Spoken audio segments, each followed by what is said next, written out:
right. Welcome back to Historical Tea with the Twins. I'm McCarty. I'm Kelly. And today, it was gonna be lobotomies. But then I realized, ChatGPT. That's your screensaver? Just for this, not my real one. Then I decided that there is so much to get into, besides, like, before you get to lobotomies, that ended up just being, like, essentially, where are my Google Docs? Like, mental health and psychiatry, psychology, neurosciences, prior to, or during the 1900s. So, that's what we're going to talk about today. Okay, so, obviously, basically, there's always been a ton of questions about, like, mental illnesses and things of that nature. For a long time, it was like, those are the demons coming out, which obviously that goes hand in hand with religion. Even like in prehistoric times, a lot of them were based on demons and such. And there's also evidence of like surgery, psychosurgery in ancient remains. They're like prehistoric, like 7,000 years ago, right? Before that, I think. I don't know. Like 7,000 years ago. It's called trepanation. They would drill, probably like not the drill. Ancient Egyptians. Yeah, they would drill even before that. Like drill the super holes. super ancient Egyptians. Yes, we get it, ancient. But they would drill holes and probably not like drill them. Probably like take a pick or a sharp rock and dig holes in the skull and to relieve the demons. And there's also evidence that they survived these procedures, if you will, because they had signs of healing. So that's like ancient, and then during like medieval times and after Christianity, and even in like Roman era, you would obviously been like cursed, or like the gods are punishing you, things like that. And a lot of the times, before there was like dedicated medicine to mental illness, those people would either be like shut up in the house. Their family would keep them contained or isolated, or they would end up on the streets and just kind of live their lives begging. Did they have like I guess asylums? I was gonna say like asylums colonies. don't come later in like the 19th century, late 19th century, I think. Did they have like sanatoriums back? I think that's still in the 1800s. Because for a long time they were just, I don't know, let loose. And also, okay, so in the late 1800s, early 1900s, asylums became a huge thing because they wanted a place to put all of these people, and because basically they're a nuisance. Yeah, well, it started mentally ill. Yeah, it started out as an actual asylum, a place where people could go who like to be taken care of, or like so they wouldn't harm themselves or others. However, they became places where literally anything could get you into a mental hospital. Basically anything asylum that wasn't normal. Rich white. Yeah. Again, same as, today. So they would things like from seizures to epilepsy is seizures, schizophrenia, being gay, hysteria, basic malaise, which is basically just like depression. I don't feel great. Like melancholy. Melancholy. All those things were considered mental illnesses. And then eventually these places, the asylums, became packed with people. And a lot of times, especially like the more affluent people, would send their family members who had some kind of mental illness, or they were touched, is what like they called it a lot. They were touched. They would get sent there because they didn't want to deal with them. Mm-hmm. And I'll talk about one specific instance at the end. Do you think that did they send them to like nunneries or like convents or monasteries like before asylums were a thing? Do you think they sent them? I didn't see anything about that specifically. Like I said, most of what I was looking into was like in the Middle Evils. No, most of what I looked most of what I looked into was at the start of the asylum. So it was like the end of the 1800s, early 1900s, so 19th to 20th centuries. Current events. Yeah. So, it started out where they would start doing experiments on these people. So it started out, they were keeping them calm. This is where like straitjackets, and things like that. Restraining patients to bed so they couldn't harm themselves or others. And then they started trying to figure out different ways to help these people. So that's where we get like electric convulsive shock therapy. This is where we get insulin therapy, where they would just like pump people full of insulin, see if that helped. They would that put you in a coma? Yeah. So a lot of it was coma therapy. They did a lot of things to put you into a coma. And then they would have you in a coma for like a few weeks or a couple of days or a few hours or a couple weeks, whatever. So and then calmed you down. Yeah, and then hopefully you would come back cured. And they also did things like putting people in cages. I'm so tired. I'm so sorry. Just putting people in cages to keep them. At this point, it was a nuisance because the asylums were getting like super full. Also, sanitariums, I think, are for more of the wealthy people who just kind of want to get away. More vacationing, I think. But yeah, so they're doing that. They're doing ECT. They're putting them in cold water for up hours to see if that helps, like ice baths. Did they do like warm to cold? I don't think baths? So. No, I don't think so. They were just doing all kinds of crazy things. And then in so they started looking into like okay, so they had started to believe that the brain had something to do with like the mind, like it was no longer like illness was no longer, or at least mental illness was no longer one of the humors. You weren't lacking anything. So up until so long, far too long, up until at least like the 18th century, we were still doing bloodletting. We're still doing purging, all of those things, because your humors are imbalanced, and so you need to get those balanced, and that's why your brain is messed up. So blood, phlegm, yellow bile, black bile? Yep. Those are your 4 humors. And that's the that's like a Greek thing. Yeah, it goes way back to Hippocrates. Which is where the Hippocratic Oath. Yeah, so it goes way back, and it lasted forever. Mm-hmm. Despite like no evidence. There no evidence. There couldn't have been too much anecdotal evidence even. So I don't know what these people were doing. Also, like the chainsaw was invented for C-section? For vaginal births where the child got stuck. That's what it was invented for. Also, off topic, but not really, because vibrators were originally a medical device created to cure women of their hysteria. Because Which hysteria was a mental illness. Wandering wombs. Basically, your womb would wander around your body and cause havoc, and that would cause hysteria. And then the doctor would go and either manually manipulate, or one of the doctors invented a vibrator, and that cured your hysteria. Because their fingers got cramped. Yeah, but they couldn't manually do it anymore, so they had hysteria to have a machine. Could be literally anything. It could be talking too much. It could be speaking out against your husband. It could be your kid dies, so you're crying. That's hysteria. You're all crying kinds for of too things. long. Not crying long enough. You're tired. You're depressed. That's all. You have a headache. That's all hysteria. So basically, being a person. But you're only a being woman. hysterical. Only women, obviously. You can't have hysteria if you're a man, because there's no wandering womb. Hysteria, hysterectomy, things like that.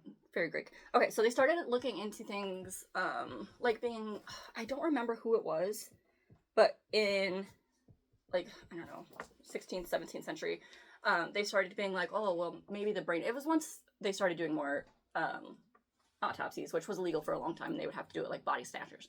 It was all in secret. Yeah. So they started to think like of the brain being maybe a center instead of the soul. It was like a center of a lot of your cognitive things. So they started thinking about like the frontal lobe being maybe something to do with like impulse control and thinking, personality, things like that.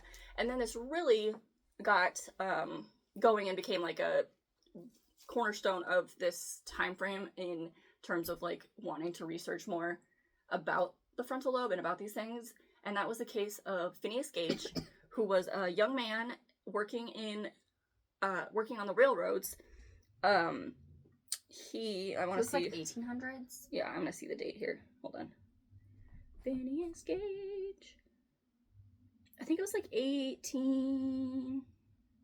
Where the heck do I have it? Did this not save? Where is it? Oh, Phineas Gage. So it was in... Oh, I have 1948. It was not 1948. It was 1848. He was born in 1823, died in 1860. Yeah, so he... Oh, he was only like not even 40. Yeah, well, Okay, so Phineas Gage was working on the railroads, and they did a lot of dynamite work, and so he was packing a hole full of dynamite, and a railroad spike, like, no, like it was a meter long, and it was That's 3 feet. 3 centimeters in diameter, which is An inch. yeah, because I think 5 centimeters is 2 inches, so it'd be like an inch and a half. Big, huge, and there's pictures on the internet of him holding the spike, but it Pre or after? after. So the explosion went off, and a railroad spike went up through his cheek, through his orbital socket, and out the top of his head. Did he lose his eye? Yeah. Did it pierce the globe? The whole thing. And this doesn't have anything to do, well, I mean, it kind of does, but there are stories of the doctors. Like, obviously, they've seen brains on living people, like, very sporadically through history, and usually it was on, like, a lot of medicine really got war times, and also like during the gladiators. Galen was the gladiator doctor, so he saw a lot of like the insides and were able to study those without breaking the law and dissecting people. And so battle wounds, whatever. And this doctor who helped him, I don't know his name, but he could see the brain pulsing. Ew, you can see that on newborn babies too. It's really gross. It's so gross. But yeah, so he gets that thing done. They realize, like, he gets all healed up. I mean, obviously, because he was fine. He was like walking around and talking, right? Yeah. After it happened. Yeah, and then he was still walking around talking until up through when he lived afterwards. Yeah, for a long time, like 5, 10 years, 20 years. I don't know. But so they got him. He was all fixed up. But they had realized after that happened that this is when it kind of solidified that the prefrontal cortex is, or the prefrontal lobe is the spot for personality.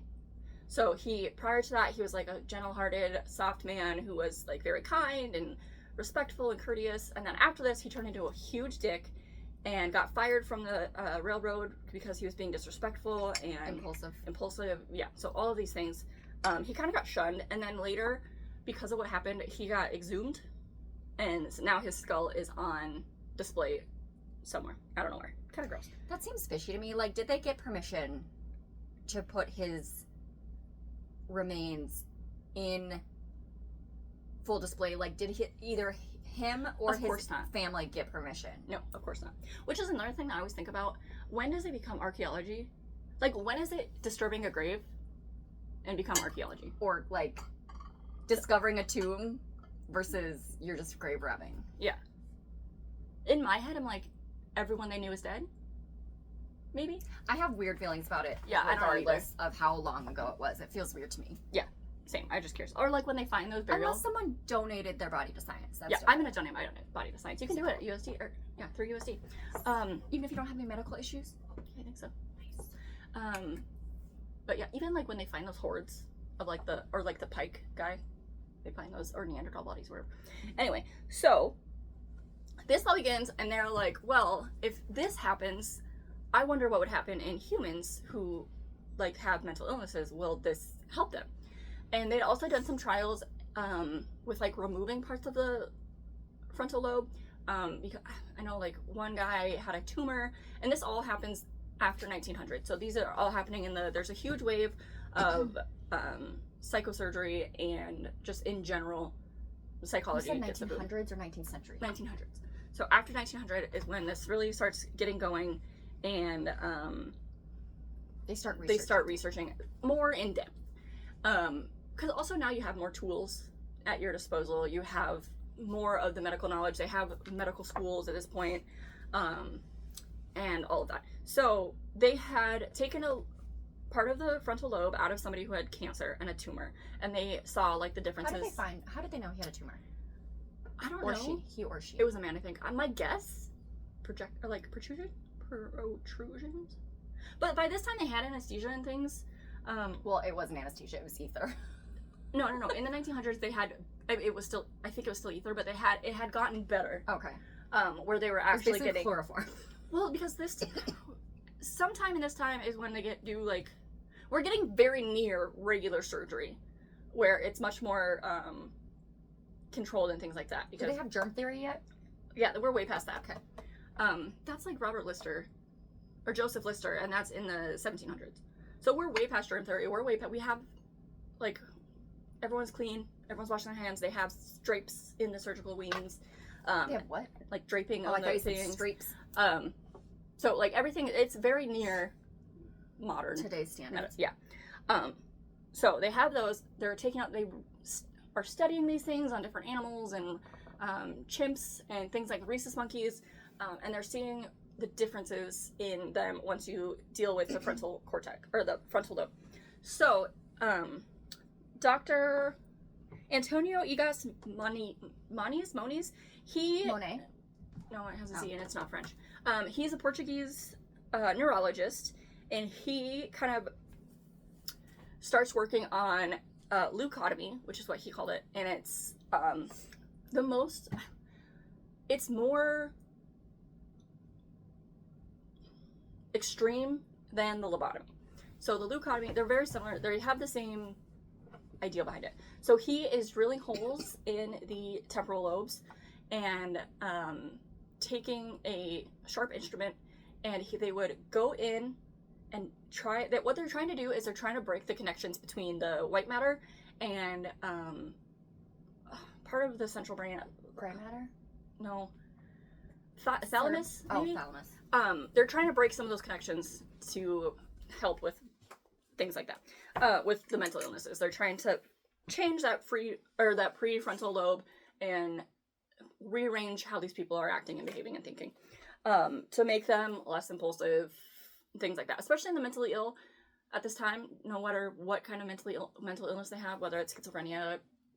When I say mentally ill, I'm not talking about the way we have it now.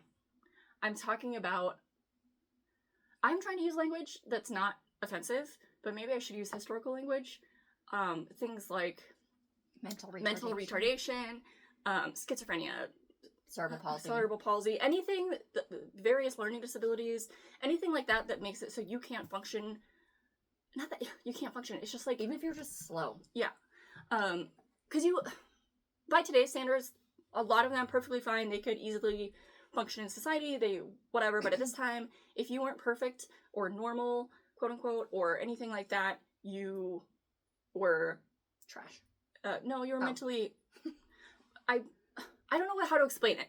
They're harsh words, but you were basically like an idiot or a moron. These are all terms, simple-minded. These are all terms that they would use for these things, which are not nice.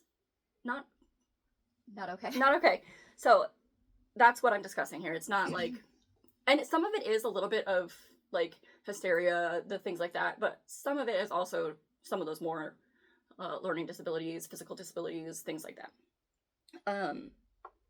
So he does the leucotomy, and so they're drilling into the brain, and then other times he would drill the hole, and then he would scoot around in there, and then he would also try to destroy some of those connections with like squirting alcohol in there. And we're not talking about like drinking alcohol, we're talking about like medical alcohol. And that would cause more damage because alcohol is like destroying things. So a lot of the times they said these people were like cured and they were better, and because they were docile. They were quiet, they weren't doing it. They basically became vegetables. A lot of them, even if they could like eat and sit up, and they had no more like mental cognition. Like it took away anything that makes you a human. It took that away. All the personality. Yeah. So again, docile, all those things. Controllable. Yes. And so they did that for a while, and then they were like, oh, this is kind of cumbersome. We have he actually did the first one on a person in 1935. Those were his first like human trials. He had been doing it on monkeys and other animals prior to that. And then it was done under anesthesia, which is good because they're drilling into the brain. And the special tool he had was a tool. It was long and pointy, and it had like a retractable wire at the end, and you would put it in there and then pull the loop, and it would like cut those. That sounds terrible. Things, yeah. It's not good. So then he won a Nobel Prize in 1949 for his work in psychosurgery, which, as you do. It wasn't ideal. It's not great. So then Walter Freeman, who's really the pioneer of like the lobotomy, he's the face of it. He's the one that everyone equates with the lobotomy. So he decided to take what was already he thought to himself, he said, you know what, this is a little invasive. What if we could, and I'm pretty sure this probably isn't like solely his idea, I'm sure there was somebody else who kind of thought of it and helped him, whatever, but he was like, what if we can go through the temporal bone, or the occipital bone, because it's very thin, you can easily poke through it. So he's doing like autopsies and things like that, and he realizes if he takes a ice pick and he puts it through the eye socket, up, punctures that orbital bone, he can kind of wiggle around in there. And then he thinks they don't really need to be, we don't have to do anesthesia, we can just do like a mild sedative. How they would sedate a lot of these people is... Get them drunk? No, electric shock. They would just put them in a slight until they were unconscious, and then they would do it. So the procedure was basically, you'd lay down, you'd get whatever. Did they get strapped? Probably. And then they ended up using a transorbital leucotome,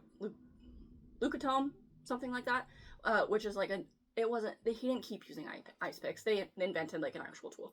And then they would pop it, and then they would hammer it in, and kind of wiggle it around, and then, or they would like put it in and then angle it, and then they would take it to the other side and do the same thing. And angling it towards the middle of the brain, cut them connections with the thalamus, which is part of the small brain, or it's the more important part.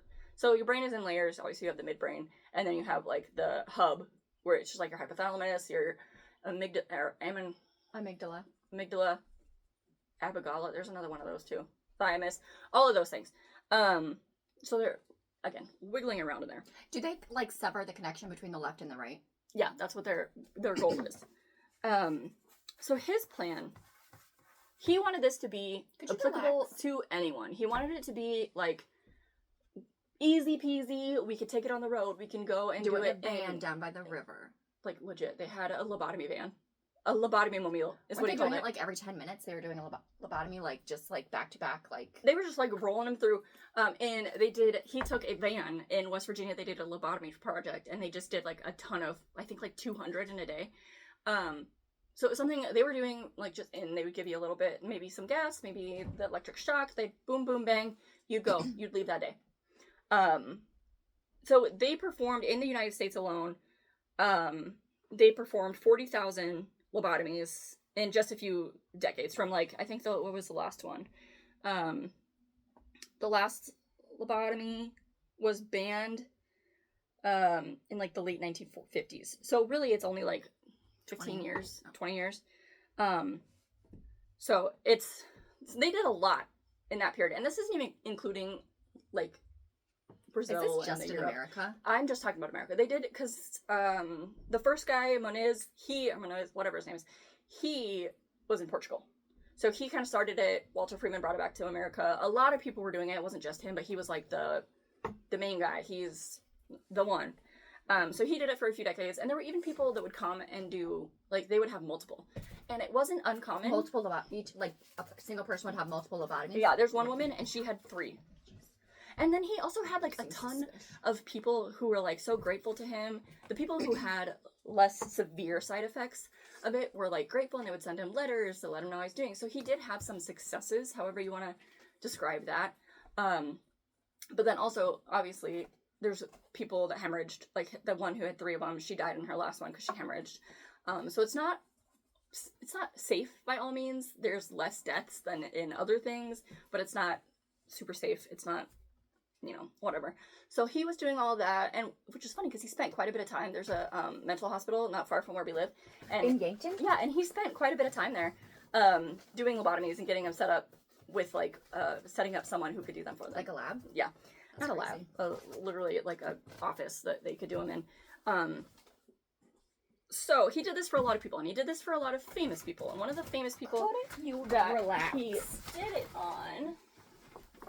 Relax. Was none other... Oh, fuck. I just bent my fingernail and ripped it. Rosemary Kennedy. So this is... It's a very good. Very good book. I highly suggest you read it. This is JFK's sister. I don't remember if I think she's older than him. I think she's older. I don't know.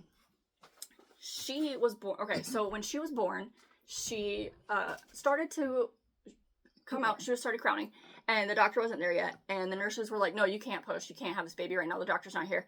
And so instead of just letting her have the baby, as people have been having babies for millennia, the nurse pushed Rosemary back inside and held her for 2 hours while the doctor came. So she was born with some difficulties. She had She was a little slow. She was a little slow, but she, like, look at this girl. Happy. She's thriving, like, vibes.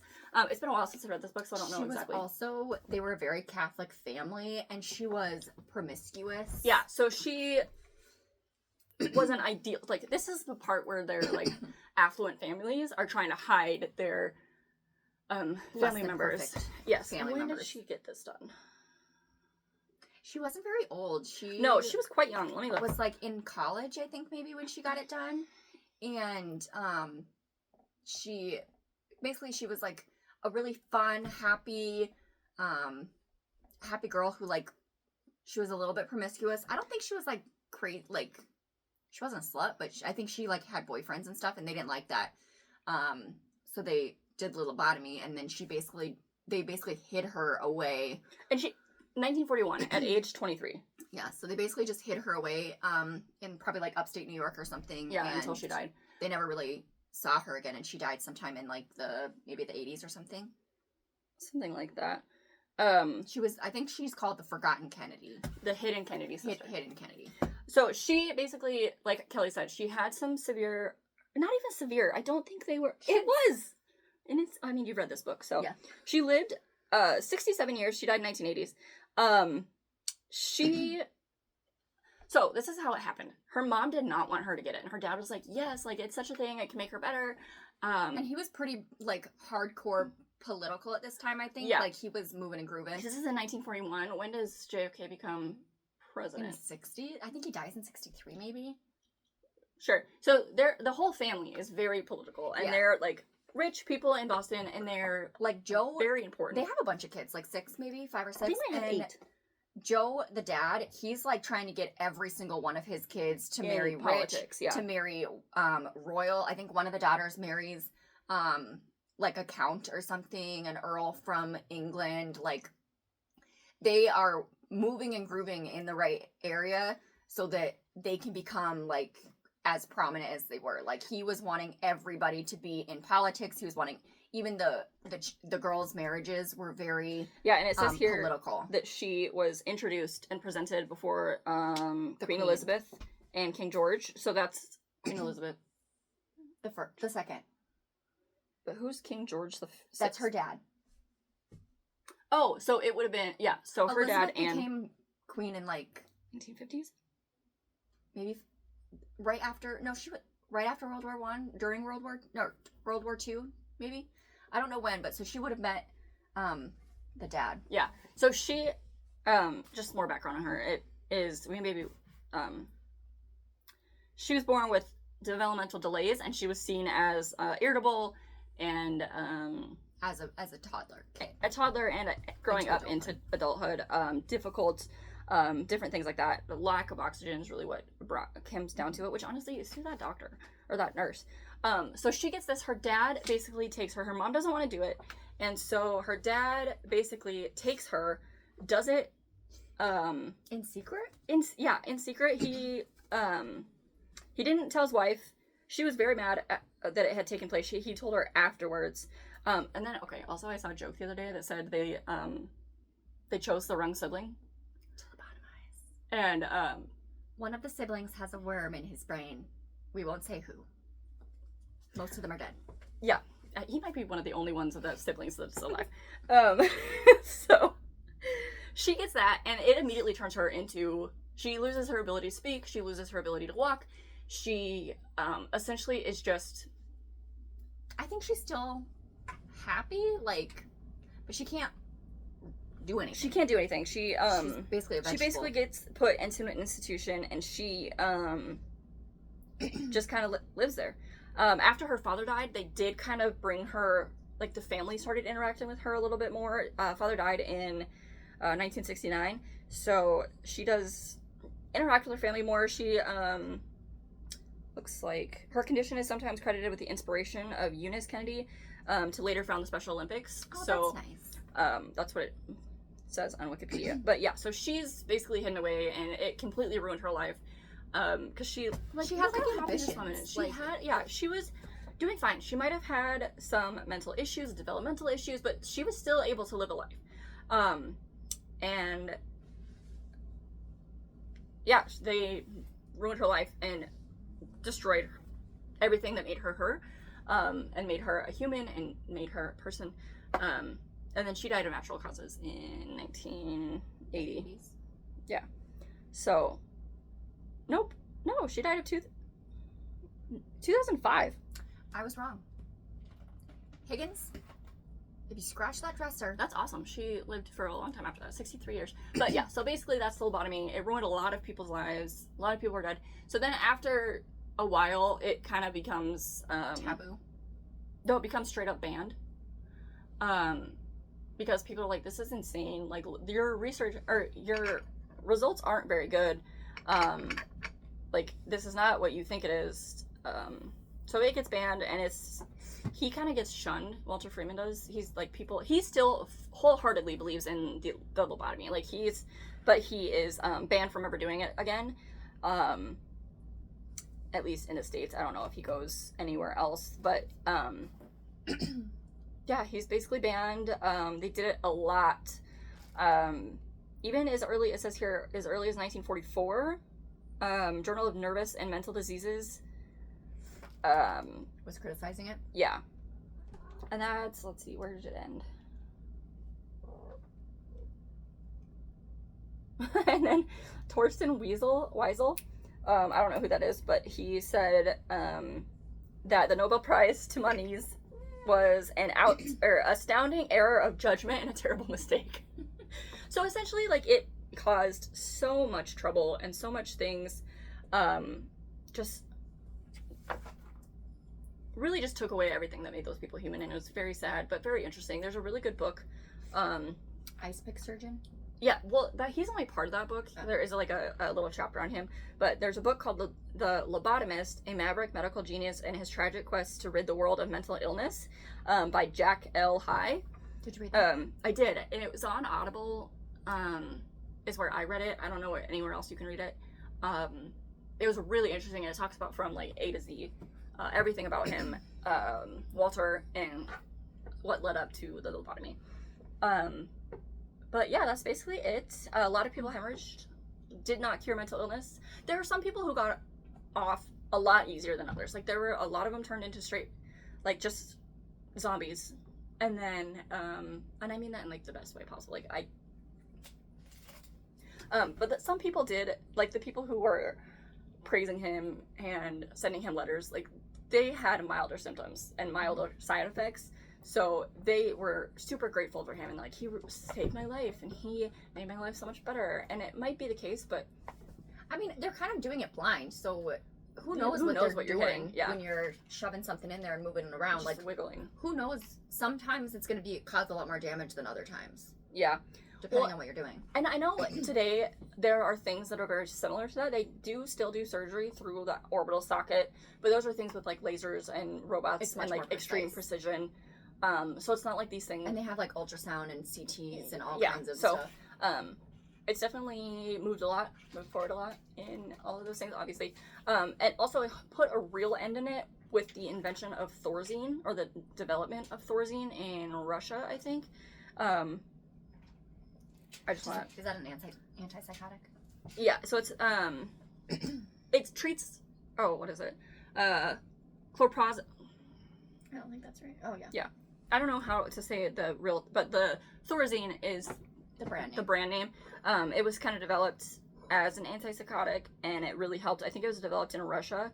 And once they had that on the market, there was really no need to be doing these surgical operations anymore, so it really became no longer useful, essentially. So now, basically, medications have taken over the need for surgeries and stuff. Yes. Did they only do the frontal lobe, or did they do anything in the back of the brain? No, because the back of the brain houses your like walking and talking and yeah. eyes. The back of the brain is where like if you hit back there, you're probably not going to live. So, and that's what the Phineas Gage thing, it mentioned, because I got that off of the NIH website.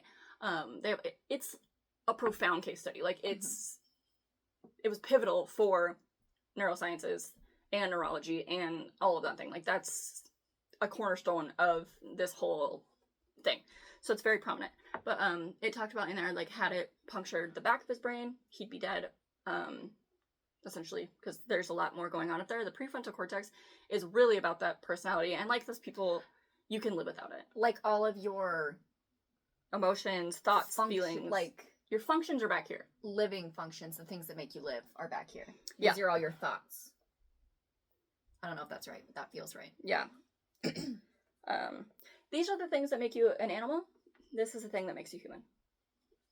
Essentially, is Thorazine the one that caused flipper babies? The thalidomide. Thalidomide. Okay. That one's interesting too. Yeah, it is. But yeah, so go read this. It's so good. This poor woman. That's lobotomies. That book reads really well too. Like, yeah, it's dry and boring. Yeah, it's very good. Well written. But that's all I have. Questions, comments, concerns? I don't think I have any questions, comments, or concerns. I know mental health is very different now than it was before. It's less stigmatized, but still stigmatized. Yeah, less stigmatized, but still stigmatized. And there's a lot more avenues for treatment than there were before. Also, if you need meds, take your meds. Do you have any facts and figures about, is that the head or the tail? Oh, that's the head, that's the mouth. Oh, I see an eye. Anyway, do you have any facts and figures about the percentages of men versus women who had lobotomies done? I am pretty sure it was more women than men. That seems right. Which, again, seems right. Let's see if it has it in And here. was this mostly... Yeah, more lobotomies performed on women, and a study in 1951 found that nearly 60% of lobotomy patients were women. Obviously, limited data, but, you know, women, they be crazy, so... I would also be curious... I don't know where that line of thought was going, so I rescind that comment, because I lost everything that was in my brain. Just kind of went away. Oh, another thing, it causes things like incontinence, and obviously with her, the inability to walk and speak. So it causes a lot of motor function as well, so there's, depending on how deep they go and how much of that like middle brain white matter they kind of destroy is going to determine how much function they lose. Do you think a lot of them lost the ability to speak? Probably. Although, I feel like the Wernicke's or is it Broca? They're both. I feel like those are far enough back that potentially they wouldn't have lost too much of that. But if you're disconnecting the pathways, I don't know. I wonder if you could ever, because did they ever do that on kids? Let's see. I want to Google it. Because, like, your brain is so malleable and so, like, your brain can do a lot of crazy things. And I would be curious if anyone ever got their abilities back. There is one guy. His name is Howard Dully. There's another book about him, and I have it on hold at the library. I was going to try to read it before this, but I couldn't get it. She's a slow reader. I'm just kidding. No, it's on hold at the library. He was 12. Oh. And so he has a book, and it's his memoir, and it's called My Lobotomy, co-written by Charles Fleming. I believe he had more, like, he seems to not have had as much of the negative side effects as some of the other ones. 2.5 inches or 2.8 inches is how much he went in for, and it was $200. What do you mean 2.8 inches is how far into his brain? I feel like that's a lot. 2.8 inches? That's like this much. 2 inches? This is an inch. 3 inches is this. From your, like, this to this? This to this. Into your brain? That seems crazy. What are we doing here, people? I don't know. What are we doing? Because, like, he suffered from Okay, no. the neurologist, Walter Freeman, says that diagnosed him as suffering from childhood schizophrenia. You can't since have the age of childhood 4. Schizophrenia. You have to be an adult to get schizophrenia. They've had, like, there's some, but it's incredibly rare to have childhood schizophrenia. I don't think you can be diagnosed with childhood schizophrenia until you are an adult. I don't think so, but I do know I saw a documentary one time about some kids that had it. Like, I think you can have the disorder, but I don't. But I also don't think usually it shows onset up. is in like the early 20s. Yeah, Like late teens, early 20s. at 4, how do you know he's schizophrenic? Right? And he also diagnosed him with a bunch of other psych problems. I feel like a lot of those psych problems, you can't be like, you can't be diagnosed with psychopathy when you're a kid or sociopathy. You have to wait till you're an adult. They can be suspect of those disorders, but you can't. I don't think you can be diagnosed until you're older. No, well, and then Do has. we have that book still? What book? Like a psychology textbook. What's I don't over know. there? It says here. Let's see. Dully. Other professionals didn't think he had any psychiatric disorders. Instead, they blamed his mother or his stepmother for poor parenting. His mom died when he was really little. So basically, they're blaming his stepmother for being shitty. I feel like he has not got any mental illness. You're just a bad mom. And then in the notes that Freeman wrote, it says that Dully's stepmother feared him and that he doesn't react to either love nor punishment. He objects to going to bed but sleeps well. He does a good deal of daydreaming. When asked about it, he says, I don't know. He turns the room lights on when there's He was a teenager. He was a tween child who was badly behaved, and so they lobotomized him. Not even badly behaved. This sounds like he has ADHD. Oh, yeah. Like, and then they lobotomized him. And then he was institutionalized after that. $200 for a medical procedure. It's $2,100 now is the equivalent. Oh, okay. So he went to San Jose, California for school for behavioral related problems, incarcerated alcoholic, all of these things. How old was he when he died? He's still alive. Oh, shit. I'm bored with that by now. Okay. Anyways, all of the problems he had happened after that. So shout out to my friend Lisa who made this. She has a woodworking store or something called LJ's Creative Side, and everyone should go and buy something because she's so cute. We love her a lot. Shout out Lisa. yeah. Anyway, that's it. That's all I have. all I have. Oh, grab the skull. We should have had him in the background. Come on, Edgar. This is the frontal lobe, right here. Occipital lobe, temporal lobe, parietal lobe. He should be in the background. Well, yeah, but you can't see him because of your big head. That fell. That was a fail, but Okay, this Edgar. was kind of a long one, but I think interesting. Okay, he's gonna live down there for a while. A little chaotic, a little rambly on my part, not yours. I mean, I thought it was pretty good. Anyway, if you have a topic you want us to do, comment below. Caitlin, in the comments, write the Black Death because that's what you want to watch. And that's what you want to be seen. Anywho, I think next week I might do. I'm tossing a few ideas around.